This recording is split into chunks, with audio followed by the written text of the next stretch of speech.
सुमेधाची आई उठली की थेट स्वयंपाकघरात. सकाळी सकाळी वास फक्त स्वयंपाकाचा. चूल पेटवताना राम, कांदा चिरताना राम, भाकरी थापताना राम राम.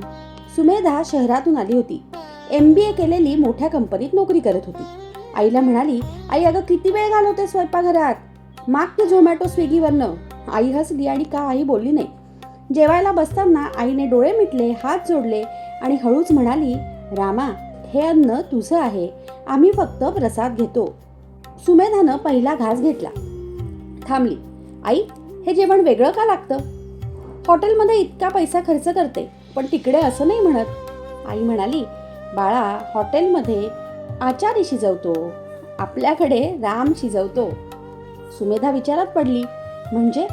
आई म्हणाली, जनी भोजनी नाम वाचे वदावे, अति आदरे गद्य घोषे म्हणावे, हरी चिंतने अन्न सेवित जावे, तरी श्री हरी पाविजे तो स्वभावे.